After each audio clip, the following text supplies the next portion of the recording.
नमस्कार साथियों, आपका स्वागत है आचार्य अड्डा यूट्यूब चैनल पर।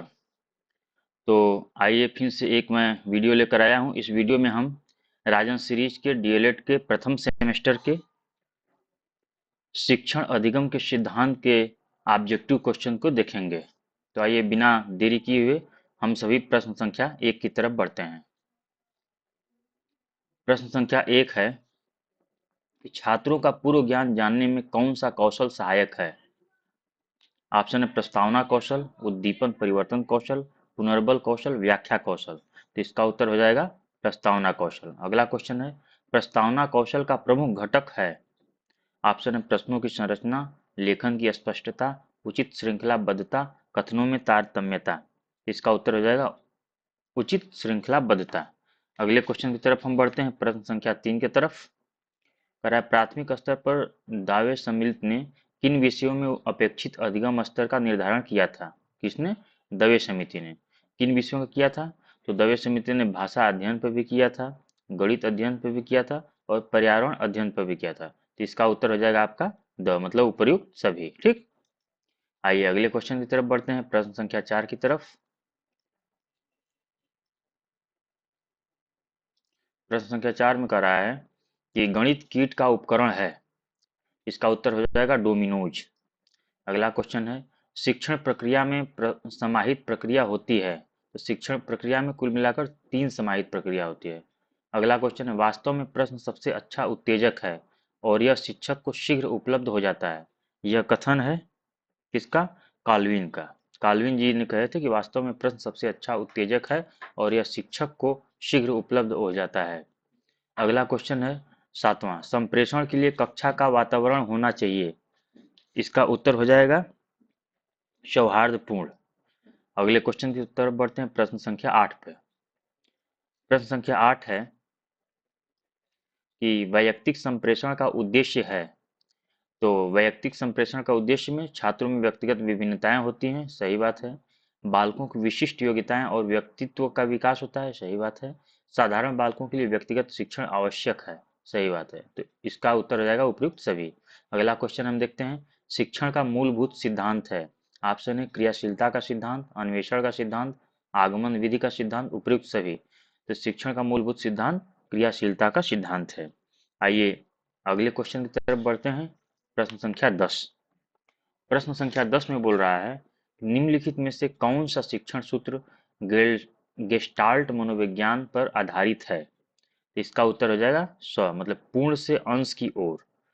गेस्टाल्ट मनोविज्ञान पर आधारित है, पूर्ण से अंश की ओर। अगला क्वेश्चन है पूर्ण से अंश की ओर का शिक्षण सूत्र आधारित है। तो अभी हम लोग ऊपर देखे हैं, ये किसका है? गेस्टाल्ट मनोविज्ञान के आधार पर। अगला क्वेश्चन है तर्कात्मक क्रम से शिक्षण कराने से अस्थायी एवं ठोस होता है। क्या होता है? अधिगम होता है। ठीक, अगले क्वेश्चन की तरफ बढ़ते हैं, प्रश्न संख्या 13 की तरफ। प्रश्न संख्या 13 है कि सुकराती विधि कहते हैं। तो सुकराती विधि प्रश्नोत्तर विधि को कहते हैं। अगला क्वेश्चन है संप्रेषण नहीं है। तो संप्रेषण नहीं है भाषण देना, भाषण देना संप्रेषण नहीं है। और इसके अलावा जैसे संबंध स्थापना, ज्ञान स्थानांतरण, बोध निश्चय, ये सब संप्रेषण है। अगला क्वेश्चन देखते हैं क्रियात्मक शिक्षण विधि है। तो क्रियात्मक शिक्षण विधि छात्र का अपनी स्वयं क्रिया द्वारा ज्ञान करना, यही है क्रियात्मक शिक्षण विधि।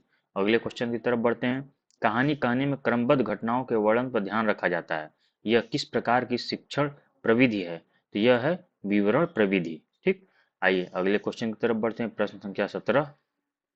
प्रश्न संख्या 17 में कह रहा है कि बाल केंद्रित शिक्षा का उद्देश्य है। बाल केंद्रित शिक्षा का उद्देश्य बालकों का सर्वांगीण विकास होता है। अगला क्वेश्चन है बचाव निदान का उच्चतम स्तर है। बचाव निदान का उच्चतम स्तर नन का है। ठीक, आइए अगले क्वेश्चन की तरफ बढ़ते हैं, प्रश्न संख्या 19 पर। प्रश्न संख्या 19 में बोल रहा है उपचारात्मक शिक्षण का प्रमुख कार्य है। तो उपचारात्मक शिक्षण का प्रमुख कार्य दोषपूर्ण अध्ययन और अध्यापन के प्रभाव को दूर करना होता है। ठीक, आइए अगले क्वेश्चन की तरफ बढ़ते हैं, प्रश्न संख्या 20 शिक्षण का सामान्य सिद्धांत नहीं है। तो शिक्षण का सामान्य सिद्धांत परिणाम का सिद्धांत नहीं है। शिक्षण का सामान्य सिद्धांत में क्रियाशीलता का सिद्धांत आ जाएगा, रुचि का सिद्धांत आ जाएगा, नियोजन का सिद्धांत आ जाएगा। तो कौन सिद्धांत नहीं है? तो परिणाम का सिद्धांत नहीं है। अगले क्वेश्चन की तरफ बढ़ते हैं छात्र की शिक्षा सर्वदा स्थूल वस्तुओं तथा तथ्यों से होनी चाहिए, शब्दों, परिभाषाओं तथा नियमों से नहीं। यह परिभाषा है हर्बर्ट स्पेंसर ने दी थी। यह परिभाषा कि छात्र की शिक्षा सर्वदा स्कूल वस्तुओं तथा तथ्यों से होनी चाहिए, न कि शब्दों, परिभाषाओं तथा नियमों से। अगले क्वेश्चन की तरफ बढ़ते हैं। प्रश्न संख्या 22। प्रश्न संख्या 22 में दिया है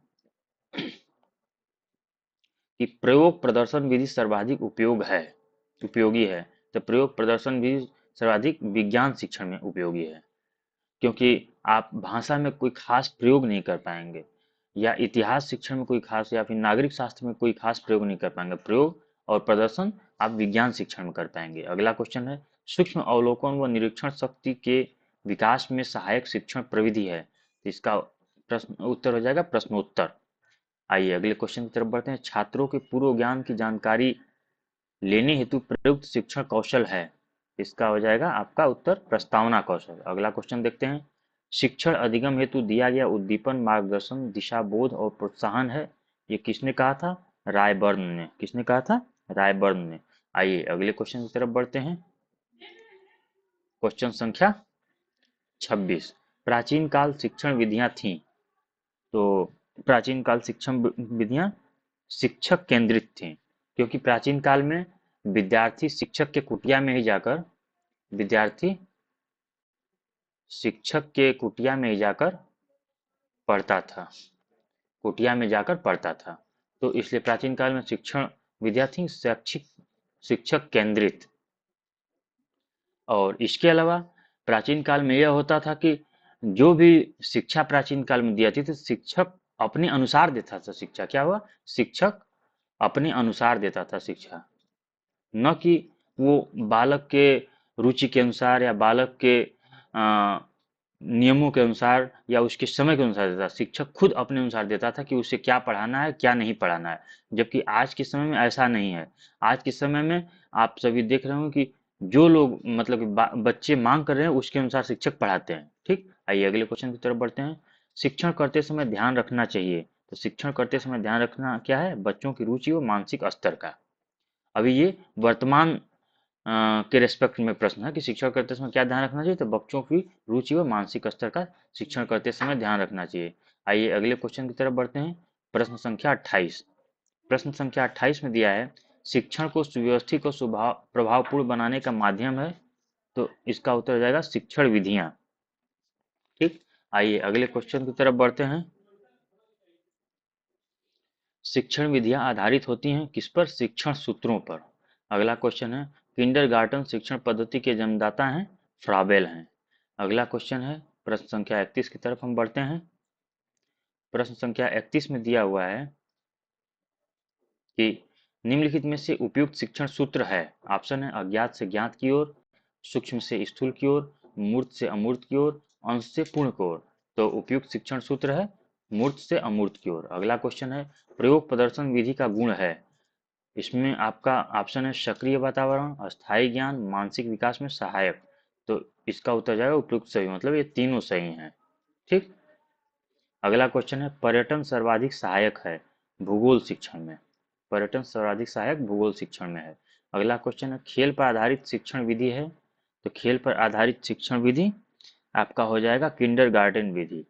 किंडरगार्टन विधि। अगले क्वेश्चन की तरफ बढ़ते हैं। प्रश्न संख्या 35। प्रश्न संख्या 35 में कह रहा है कि शिक्षण का सूत्र नहीं है। ऑप्शन है ज्ञात से अज्ञात की ओर, पूर्ण से अंश की ओर, स्थूल से सूक्ष्म की ओर, प्रेरणा का सिद्धांत। तो इसका उत्तर हो जाएगा प्रेरणा का सिद्धांत। मतलब शिक्षण का सूत्र नहीं है। कौन सा नहीं है? प्रेरणा का सिद्धांत नहीं है, और सब ये तीनों शिक्षण का सूत्र हैं। ठीक, आइए अगले क्वेश्चन की तरफ बढ़ते हैं। शिक्षण के पूर्व ज्ञान पर ही नए ज्ञान को आधारित करना चाहिए, यह कथन किस शिक्षण सूत्र की ओर संकेत है? तो इसका उत्तर हो जाएगा ज्ञात से अज्ञात की ओर। ठीक, आइए अगले क्वेश्चन की तरफ बढ़ते हैं। सहयोग की भावना का विकास संभव है किसमें? समूह कार्य में। समूह कार्य में सहयोग की भावना का विकास संभव है। आइए अगले क्वेश्चन की तरफ बढ़ते हैं। अगला क्वेश्चन है बच्चे में कल्पना शक्ति का विकास किया जा सकता है। ऑप्शन है कहानी द्वारा, समूह कार्य द्वारा, प्रश्नोत्तर द्वारा, व्याख्यान द्वारा। तो बच्चों में कल्पना शक्ति का विकास कहानी द्वारा किया जा सकता है। अगला क्वेश्चन है शिक्षण सूत्र पथ प्रदर्शन करते हैं जिनमें सिद्धांत से व्यवहार में सहायता के लिए अपेक्षा की जाती है। यह कथन किसका है? यह हर्बर्ट गुली जी का कथन है। अगला क्वेश्चन है प्रश्न संख्या 40। 40 में कह रहा है कि उपचारात्मक शिक्षण हेतु क्रियाकलाप कराए जाते हैं, कौन से? तो आइए देखते हैं। ऑप्शन अभ्यास कार्य कराना, ये सही है, ये भी कराया जाता है उपचारात्मक शिक्षण में। खेल व अन्य गतिविधियों का आयोजन कराना, ये भी कराया जाता है। समूह चर्चा कराना, ये भी कराया जाता है। इसका उत्तर हो जाएगा उपयुक्त सभी। ठीक, आइए अगले क्वेश्चन की तरफ बढ़ते हैं। प्रश्न संख्या 41। प्रश्न संख्या 41 में दिया है कि प्रभावी संप्रेषण की प्रक्रिया होती है। तो प्रभावी संप्रेषण की प्रक्रिया द्विपक्षीय होती है। ठीक, अगला क्वेश्चन देखते हैं। संज्ञानात्मक क्षेत्र से संबंधित नहीं है। तो संज्ञानात्मक क्षेत्र से संबंधित क्या नहीं है? समयबद्धता नहीं है। इसमें संज्ञानात्मक क्षेत्र से संबंधित है जानना है, समझना है, चिंतन करना है, सब संज्ञानात्मक क्षेत्र से संबंधित है। समयबद्धता संज्ञानात्मक क्षेत्र से संबंधित नहीं है।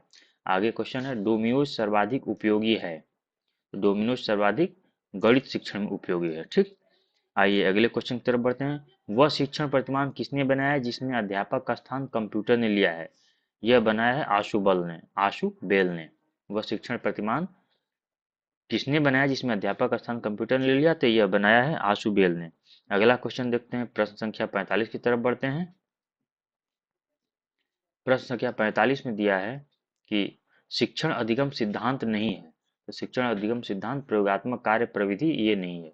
ये तीनों हैं शिक्षण अधिगम सिद्धांत के। क्रियाशीलता का सिद्धांत, प्रेरणा का सिद्धांत और रुचि का सिद्धांत, ये तीनों शिक्षण अधिगम सिद्धांत हैं।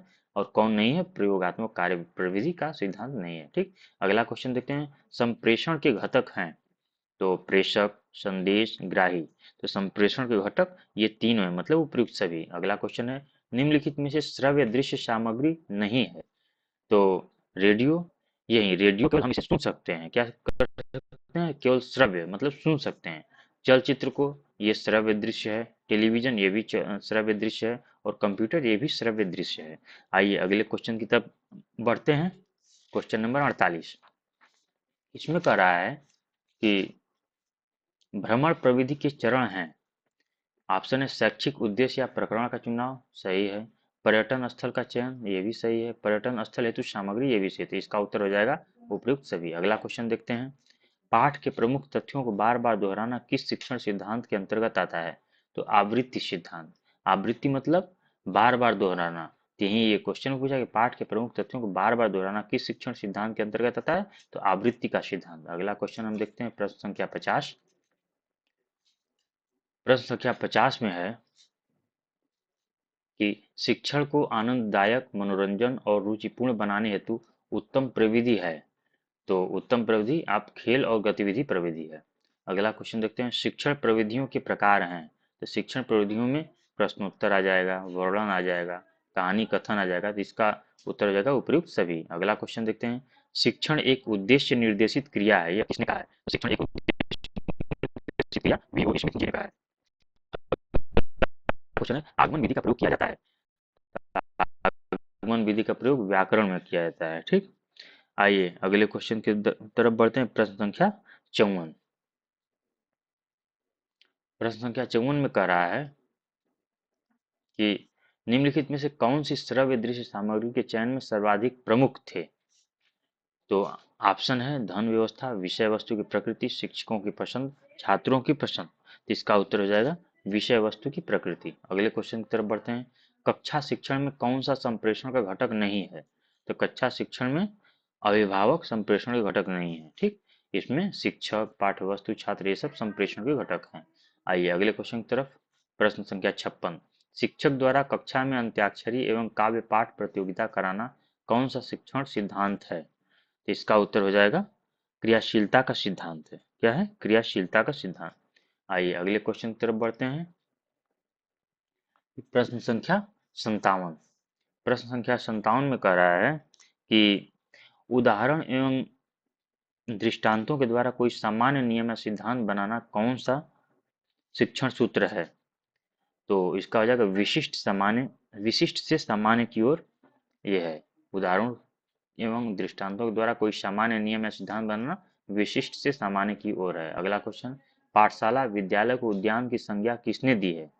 तो हावेल ने दिया है कि पाठशाला और विद्यालय ये एक तरह से उद्यान की तरह है। आइए अगले क्वेश्चन की तरफ बढ़ते हैं। छात्रों को अपने भावों एवं विचारों को व्यवस्थित ढंग से अभिव्यक्त करना किस प्रविधि में आता है? तो इसका उत्तर हो जाएगा वाद विवाद विधि में। आइए अगले क्वेश्चन की तरफ बढ़ते हैं। प्रश्न संख्या 60। प्रश्न संख्या 60 में कह रहा है कि प्रश्नोत्तर प्रविधि के जन्मदाता हैं, प्रश्नोत्तर प्रविधि के जन्मदाता सुकरात हैं।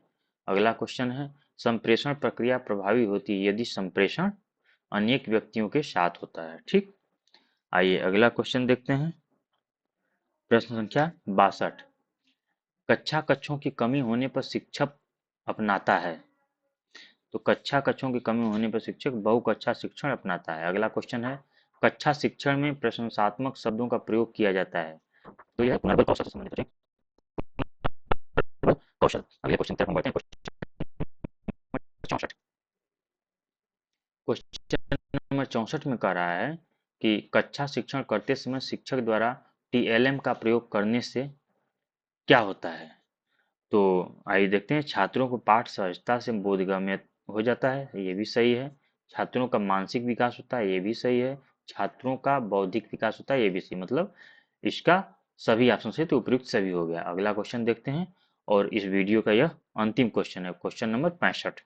फ्लैनेट बोर्ड किस प्रकार का टीएलएम है? तो फ्लैनेट बोर्ड एक दृश्य प्रकार का टीएलएम है। ठीक, तो यह वीडियो यहीं तक। अगर यह वीडियो आपको पसंद आया हो तो लाइक करिए, शेयर करिए, कमेंट करिए तथा सब्सक्राइब करिए, जिससे कि आपको लेटेस्ट अपडेट मिलता रहे। धन्यवाद।